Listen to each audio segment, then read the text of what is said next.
Leaders from across Southeast Asia are attending the 47th ASEAN Summit. The theme this year is inclusivity and sustainability, a signal that is not just another regional talkfest, but a summit with serious stakes. One of the major outcomes of the summit has been Brazil-US deal. Brazilian President Lula da Silva and President Trump held a positive meeting at the summit, agreeing to immediately discuss tariffs and trade tensions between the two countries. The summit also saw major powers, including the United States, China and India, addressing the summit virtually. Indian Prime Minister Narendra Modi had this to say. ASEAN Bharat की act east policy का मुख्य स्तंभ है। भारत सदैव ASEAN centrality और Indo Pacific पर ASEAN के outlook का पूर्ण समर्थन करता रहा है। Malaysian Prime Minister Anwar Ibrahim said that he is pleased on behalf of ASEAN on deliberations and collaboration with India. He added the country's ASEAN-India Action Plan 2026-2030 will be implemented. ASEAN-India dialogue relations for us remain a force for stability, for mutual prosperity, and with your strides in economic advancement in various fields, I'm sure you will be beneficial both to India and ASEAN. The President of the Philippines, Ferdinand Marcos Jr., at India-ASEAN Summit said India has a lot to offer to the grouping. India has a lot to offer to ASEAN as a region.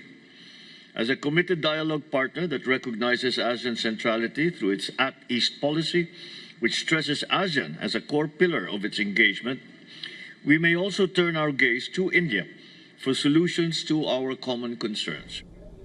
ASEAN has unveiled a 5-year roadmap to deepen regional integration, pushing for freer trade, faster cross-border business and a stronger collective voice on the global stage. But make no mistake, this summit is also a geopolitical tug-of-war. Washington has signed a string of trade and critical minerals deals with regional partners. The President, Trump, signed bilateral pacts with countries like Malaysia, the Philippines and Indonesia. My message to the nations of Southeast Asia is that the United States is with you 100%, and we intend to be a strong partner and friend for many generations to come.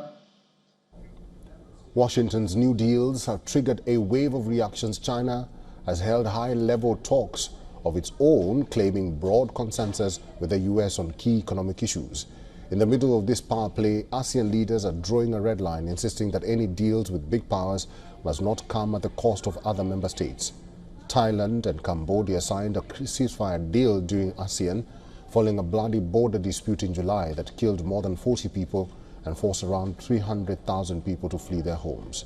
President Trump and Malaysian Prime Minister Ibrahim co-signed the agreement. For India and other regional players, ASEAN is fast becoming the strategic ground zero of the US-China rivalry and a crucial node in future trade, supply chains and diplomatic alignments.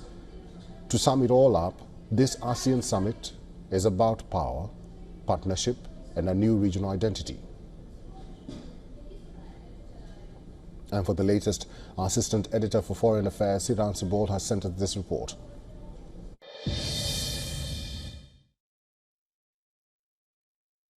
Earlier today, the Indian Prime Minister Narendra Modi addressed the India-ASEAN Summit virtually and said that ASEAN as a grouping is the main pillar of India's Act East policy. Of course, he emphasized on the cultural connect and ASEAN centrality as well. Now, we know that the Indian Prime Minister is being represented in person by the Indian External Affairs Minister. And during, of course, the ASEAN 7th level meetings, there will be several bilateral meetings as well of the Indian External Affairs Minister, including with the US Secretary of State, Marco Rubio. Now, ASEAN is important for India in terms of India's policies in engagement with Southeast Asia. And in past few years, India has reached out to Southeast Asia in many ways, including, of course, in the aftermath of the natural calamities as well. Siddhant Sibal for WION in New Delhi.